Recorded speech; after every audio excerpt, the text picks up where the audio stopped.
Music is important to me because I'm a musician, and I play the double bass, the upright bass, and I've been playing since 5th grade, and now I'm in 11th, so I guess that's about 6 years.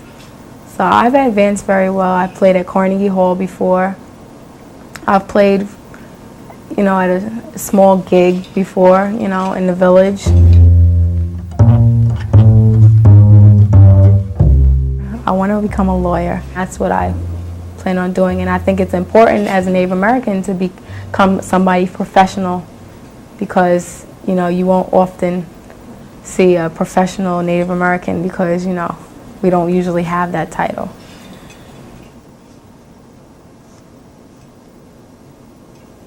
Everyone practically makes their own regalia because it's not like you could go to Macy's and, ask for a regalia or anything. So it's all passed down through the elders, whether it be your grandmother, your mother, or your aunts and great aunts and uncles. I'm trying to complete my pair of moccasins. I've already finished one.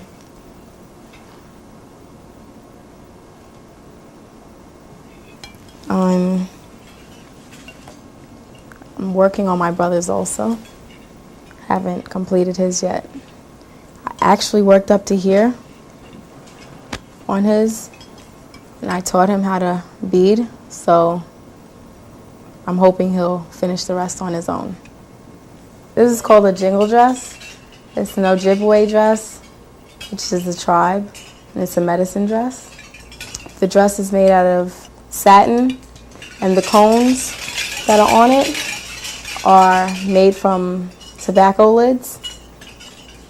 There are 265 about. There are supposed to be 365 cones on the dress, and they're also supposed to be 7 rows. I only have, 1, 2, 3, 4, 5. I have 5 rows of cones.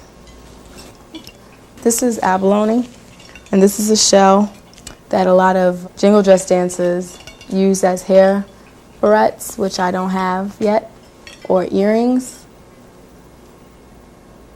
or the neckties.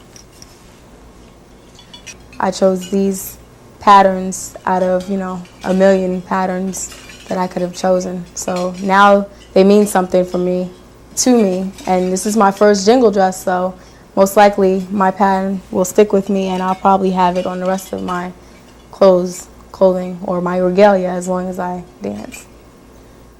I have eagle plumes in my hair right here, and jingle dress dancers are also known to have a very large plume up the center of their head, which I don't have yet because I'm just starting out.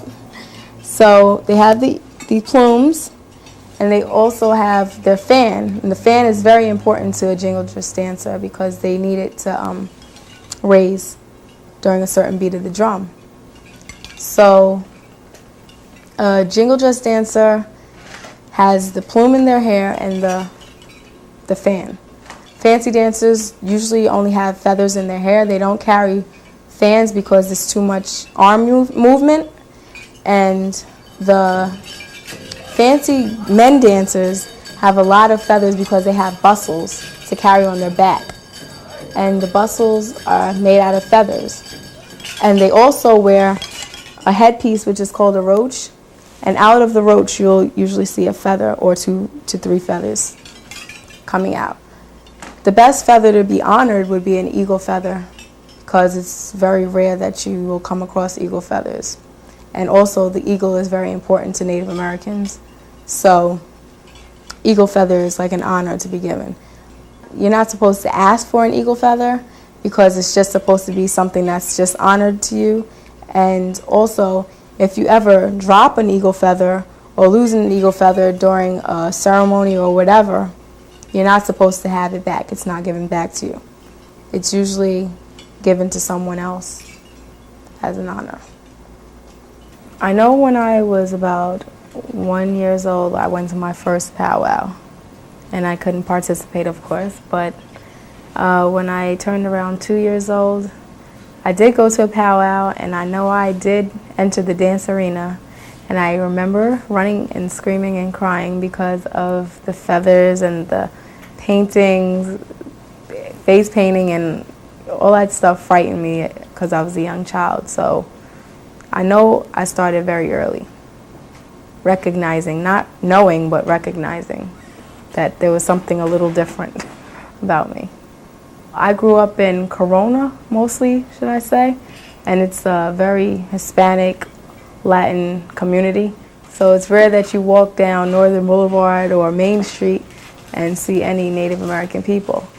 And since I'm growing up around it, the people all identify themselves as each other because that's what, they're around. So most often I'm mistaken as Dominican. I always correct people though. If they mistake me as being Dominican or African American or mixed mulatto, black and white, always correct them and tell them that I'm Native American. It's hard to go to Bayside High School and tell them that I'm Native American, which is just like one person out of the whole Bayside High. And it's a very big school, and it's hard for me to tell any one of those groups that I'm Native American because they don't want to accept it. They want me to identify with black people if I'm black, and if I'm talking to the 10% of the Latin children, they want me to be what they are.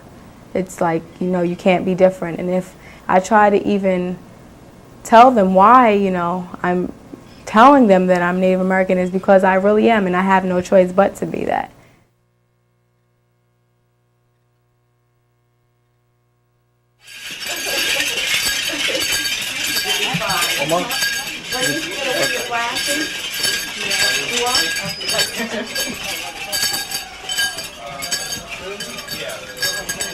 Good idea.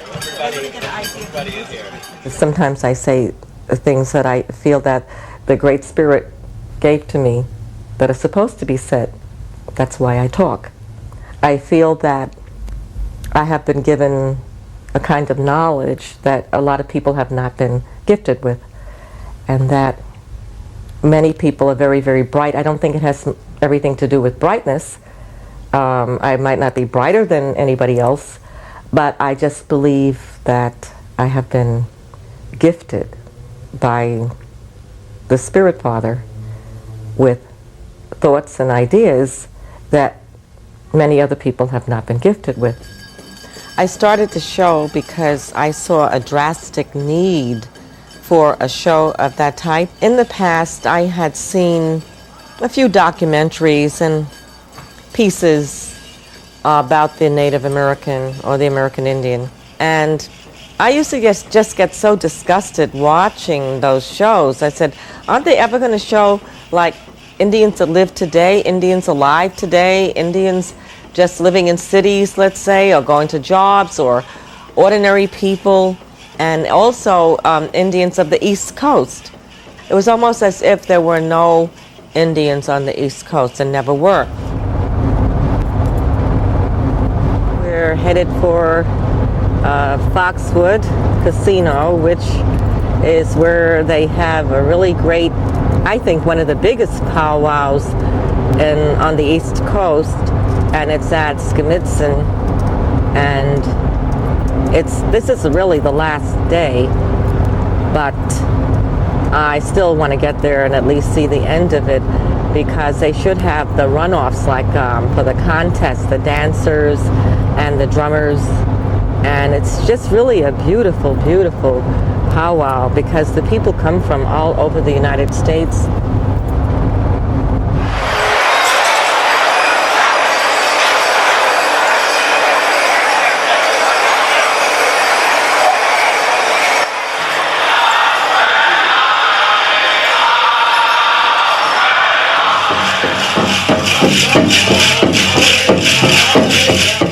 Nowadays, I hear Indians say that this came from there, that came from this group, that group came from this group, and they don't know what they're talking about because they're not historians. They haven't done any research, and basically a lot of people don't even know much about themselves, much less about other people.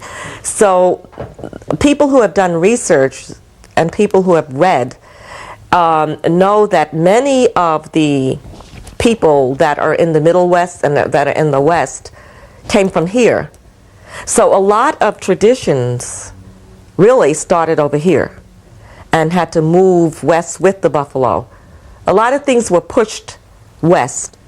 As the Europeans kept coming in, things kept getting pushed further and further westward. Some people lost their culture, like we lost ours first. We were the first to be decimated. And while we were being decimated, there were other people who were free to wander, to ride, to roam, to be nomadic as they once had been, and to live their own way, because the European had not touched them yet. So that's not going to make them better off. They're not better than the Powhatan people because they endured longer and because it took a longer time for the European to reach the Lakotas or the southwestern peoples. But even in the library in Virginia, in the country, it indicated that the Dakota people who called themselves Sioux came from the Powhatan Confederation. And there's all kinds of proof. There's all proof that they were around the Ohio Valley and that the Powhatan Confederation